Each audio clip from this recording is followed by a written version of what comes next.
Did you know some state laws actually make it easier for kids to steal cars?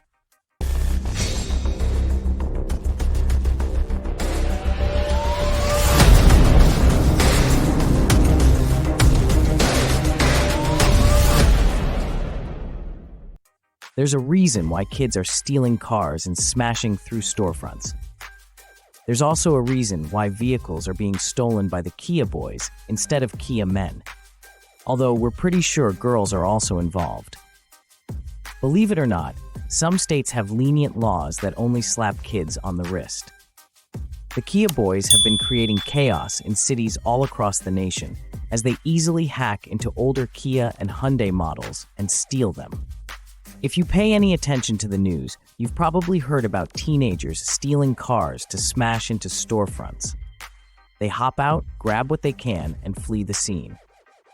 This activity is low risk for minors, depending on the state they reside in. For example, in Philadelphia, if a minor commits vehicle theft, they won't be tried as an adult if they are 15 years old or younger.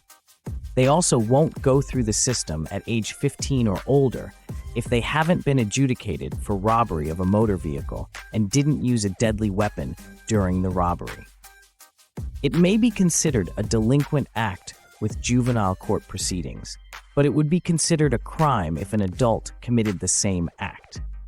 In California and Tennessee, kids are sent home after the first time they steal a car. Minors can't be detained for Grand Theft Auto. Kids often get probation for stealing a car a second or third time. In Minnesota, kids are often released with tracking devices that can easily be cut off.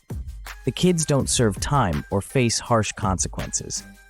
Kia and Hyundai models manufactured without push-button start are common targets because they lack engine immobilizer. Kids can break into the cars, pull back the steering column, and start the vehicle. The process is quick and quiet. It doesn't help that the Kia boys videos blew up on TikTok to show other kids how to do it. But Kia and Hyundai vehicles have all been equipped with engine immobilizers since 2022. Also, you can visit local police stations or dealerships for free theft prevention devices. But would stricter laws help crack down on juvenile car theft? Let us know in the comments below, and subscribe for more content in the future.